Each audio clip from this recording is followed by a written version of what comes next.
अच्छा, एक मुझे बात का जवाब दे लेने दें डॉक्टर मारिया। हद के इज्जत का बिल वो ला रहे हैं, वो कानून बना रहे हैं जिनकी माशरे में अपनी इज्जत नहीं है। ये तो वो है, सुन तो ले, ये वो है जो। देखिए, बुनियादी बात तो ये कि अगर हम ये कहें कि इस मुल्क में इंतकामी सियासत नहीं होती तो शायद हम झूठ बोलते हैं। अगर आज पीटीआई जो है उसके खिलाफ मुकदमात हैं या उनके कारकुनों की पकड़ दकड़ है या गिरफ्तारियां होती हैं तो इससे मौजूदा हुकूमत बरी जिम्मा नहीं हो सकती। और अगर माजी की बात की जाए, PMLN ज़ेर अताब थी तो उससे पीटीआई बरी जिम्मा नहीं हो सकती। पीपल्स पार्टी और PMLN की लड़ाई के दौरान जब मियां नवाज शरीफ अगर जो है वो ज़ेर अताब रहे या बेनज़ीर भुट्टो साहबा ज़ेर अताब रहे या आसिफ अली ज़रदारी साहब, तो हम इस बात से इनकार नहीं कर सकते कि सियासतदानों ने एक दूसरे को नीचे दिखाने के लिए ये सारे कारनामे सर अंजाम दिए हैं। लेकिन बदकिस्मती से सियासतदान सबक नहीं सीखते। वो अगर ये सबक सीख लेते तो शायद आज ये हालत ना होती जो आज पॉलिटिकल वर्कर की हालत है।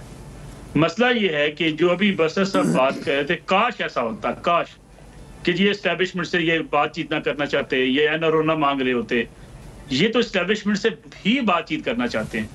हत्ता कि जब 2018 के इलेक्शन में ये जीत कर आए थे तो ये नेशनल सिक्योरिटी कमेटी में जाना पसंद नहीं करते थे कि वहां ने अपने जो मुखालफीन है उनके साथ हाथ मिलाना पड़ेगा, अपोजिशन लीडर से हाथ मिलाना पड़ेगा। इन्होंने जितनी गैर संजीदा सियासत पाकिस्तान तहरीक इंसाफ ने की है, पाकिस्तान की 76 साल तारीख में किसने इतनी गैर संजीदा सियासत नहीं की।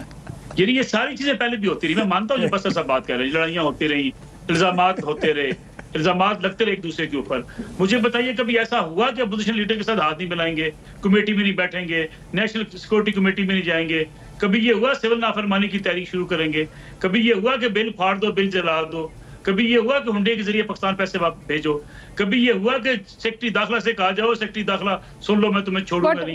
कभी ये हुआ? मैं आपको इंटरप्ट कर रही हूँ, but at the end of the day आपकी जितनी चीजों से मैं एग्री करती हूँ, आप जो बातें कर रहे हैं बिल्कुल वैलिड पॉइंट्स हैं। At the end of the day ये एक पॉलिटिकल फोर्स है और ये 8 फरवरी को ये पता चल गया। अब प्रॉब्लम ये है, नए केसेस बना के, नई गिरफ्तारियां करके जब पुराने खत्म हो रहे हैं, बातचीत के दरवाजे बंद करके किस तरह जो है वो चीजें आगे चलेंगी? Because at the end of the day owners जो है वो हुकूमत पर ज्यादा आता है कि हुकूमत ने एंगेज करना है। आगे चीजें देखिए, आगे चीजें चल सकती हैं किस तरीके से? आगे चीजें चल सकती हैं कि वो कहते हैं सांप छुपते भी नहीं, सामने आते भी नहीं। आपने कहा ट्विटर हैंडल मेरा है, वीडियो जो अपलोड की गई वो मेरी नहीं, मैं उससे शायद उसका मैं कंटेंट चेंज कर देता। यानी आप एस्टेब्लिशमेंट को पीछे से छुरी भी मारना चाहते हैं, आगे से गले में जफ्फी भी डालना चाहते हैं। ये दुनिया में होता है। आप आर्मी चीफ के खिलाफ कैंपेन चलाते हैं, मुज़ाकरात भी करना चाहते हैं, आप बाहर मुजाहरे करवाते हैं आप अपने मुल्क के आर्मी चीफ के आर्मी और लीडरशिप के खिलाफ, और साथ आप रिलीफ भी चाहते हैं। वो मेरा ख्याल है वो मरियम नवाज का जो एक वो तारीखी जुमला है ये उस पे अमल पैरा है, पावर टॉक्स टू पावर। तो वो दिखाना चाहते हैं कि जी हम अभी भी जो है ना वो आई थिंक पावर में है। पता नहीं है वो किस हद तक जो है वो काम करता है, लेट्स सी। लेकिन ये मुमकिन नहीं होगा। देखिए मसला क्या है, मसला इनको ये क्लैरिटी करनी पड़ेगी कि यहाँ नेशनल जो आपके इदारे हैं उनके साथ आप बेशक तनकीद देखें, इस तनकीद से कोई नहीं मना करता। बस सब रोजाना कहते हैं फॉर्म 47 की पैदावार हुकूमत है, इनको हक है कहने का। इस तनकीद से कोई मना नहीं करता कि आप एस्टैब्लिशमेंट के रोल पे तनकीद करें।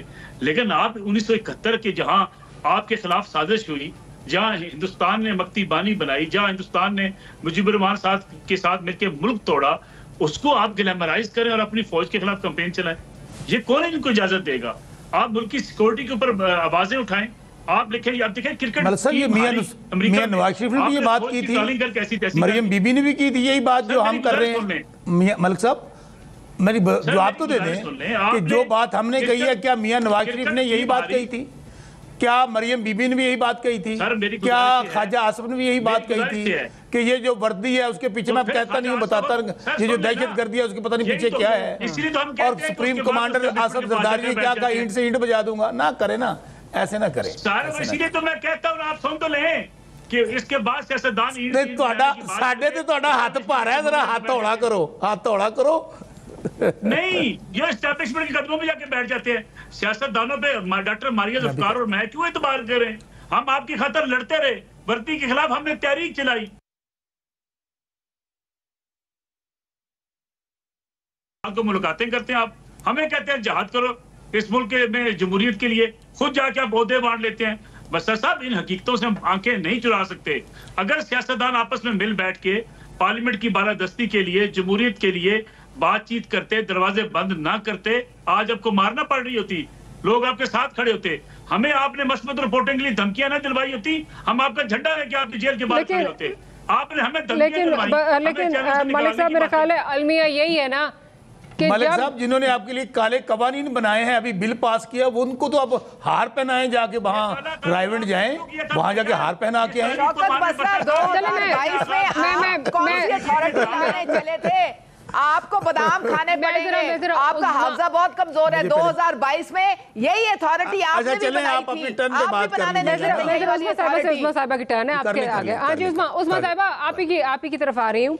उस्मा साहिबा, जो बार बार ये बसरा साहब ताना दे रहे हैं मलिक साहब को, और जो कि गलत ताना नहीं है, वीज़ावी नॉट जो वो बात कर रहे हैं, बट जो ये मीडिया जो आपने एंटी डेफेमेशन लॉ जो आप लेके आए हैं, जो मीडिया की कतगन लगाने के लिए लाए हैं, बड़ी कोशिश की उस वक्त पीटीआई ने कि मीडिया डेवलपमेंट अथॉरिटी जो है वो बन जाए। उस पर आप लोग बहुत उस वक्त शोर बचाते थे। मरीम नवाज साहिबा कहती थी मैं तो मीडिया को इस तरह कभी जो है वो सेंसर नहीं होने दूंगी, और अब आप लोगों ने खुद ये जो है वो लॉज आप इस तरह के लेके आ रहे हैं। क्या मजबूरी है आपकी? अब ये हुकूमत देखिए डॉक्टर मारिया, आजादी जो है स्पीच की ठीक है, लेकिन उसके साथ जिम्मेदारी भी आती है। ये नहीं होता कि आप एक ब्लू टिक वाले अकाउंट से आप इंतशार फैलाएं और आप अपने इदारों को नुकसान पहुंचाएं और लोगों को गुमराह करें। किसकी इज्जत महफूज है यहाँ पे, आप मुझे ये बता दें। जो झूठ की फैक्ट्री है, जो फेक न्यूज है, जो बाहर के मुल्कों में जाके आपने अपने टाउट्स रखे हुए हैं, जो पूरे आपके पाकिस्तान को दुनिया में बदनाम करते हैं और रियासत के खिलाफ प्रोपेगेंडा करते हैं, अगर उनको और ये कवानीन सिर्फ पाकिस्तान में नहीं है, ये अमेरिका में भी इसके कवानीन हैं, इसके यूरोप में भी लेवल के बने हुए हैं, इस लेवल के हैं, भी बने हुए हैं, इसी लेवल के हैं। आई थिंक अमेरिका बने हुए हैं, देखिए बिल्कुल नहीं अमेरिका नहीं अमेरिका में फ्री स्पीच का आपको मेरी गुजारिश सुनिए, फ्री स्पीच का आपको मैं आप दुबई की बात ना करें ना, वो डेमोक्रेसी नहीं है, वो डेमोक्रेसी नहीं है। उस्मा साहिबा किससे कंपैरिजन कर रही है? You comparing a democracy with a monarchy. America में कौन से डेफेमेशन लॉज इस तरह के हैं कि आपको जो उठा के बंद कर दिया जाएगा, उसके बाद आप पहले पैसे देंगे, फिर आप निकलेंगे, तो केस चलेगा, तो केस चलेगा। And I'm surprised, उस्मा साहिबा, a person of your stature, 2022 में आप मुझे दुबई का जो एग्जांपल दे रही है वो एक मोनार्की है, आप एक डेमोक्रेसी है। जो उन लोगों को जिन्होंने अटैक किया था, कैपिटल हिल पे, उनको 18 साल कैद हुई है। मुकदमा चला, एविडेंस आया, उनको कैफरे किरदार तक पहुंचाया गया। 9 मई के जो कैफरे किरदार तक लोग पहुंचाना चाहते हैं, उनको पहुंचाएं, वहां पे जो स्टे लगा है उस पे पूरी बात करते हैं। उस्मा साहिबा, अगर वो केस टेकअप ही नहीं हो रहा, 8 महीने से अगर वो केस टेकअप नहीं हो रहा, 8 महीने से अगर वो केस टेकअप नहीं हो रहा, क्यों नहीं हो रहा? उनको बार-बार तो नहीं आप जो है वो कह सकते क्यों नहीं हो रहा? इनका काम तो नहीं है, क्यों नहीं हो रहा? अदालतों का काम है। हम तो कहते हैं कि टेकअप करें ना केस, अदालतों का काम है। इसका मतलब डॉक्टर मारिया ये कल को उठ के दोबारा कोई अटैक कर देगा, परसों कोई और अटैक कर देगा, फिर आपके डिफेंस, आपके जो फ्रंट लाइन डिफेंस आपकी बात हो गई है, आपकी बात हो गई है। एक प्लीज मेरी बात मैं ऐड करना चाहूंगी। अच्छा, आपकी बात हो गई है, अब बात आप किसी और को सवाल मुझे हुआ है, शरीफ जो थे सवाल मुझे हुआ है, आप अपनी बात कीजिएगा। डॉक्टर मारिया, अच्छा 1 मिनट जरा, डॉक्टर मारिया 1 मिनट जरा मुझे जवाब दे लेने दे, फिर आप टट पे दे दीजिएगा। उस्मा साहिबा आखिरी मिनट है, क्या करें? अच्छा डॉक्टर मारिया 1 मिनट जरा बात में, अच्छा मुझे बात का जवाब दे लेने दें। डॉक्टर मारिया, हद के इज्जत का बिल वो ला रहे हैं, वो कानून बना रहे हैं जिनकी माशरे में अपनी इज्जत नहीं है। ये तो वो हैं, सुन तो लें, ये वो हैं जो अमीरुल मोमिनीन बनना चाहते थे, ये वो हैं जो वर्दियां पहनने के शौकीन हैं, वर्दियों के जरिए आए हैं, बार बार वर्दियों में आना चाहते हैं। आप लेना मजाक इनका, इनकी हुकूमत आ गई ना, जाली हुकूमत।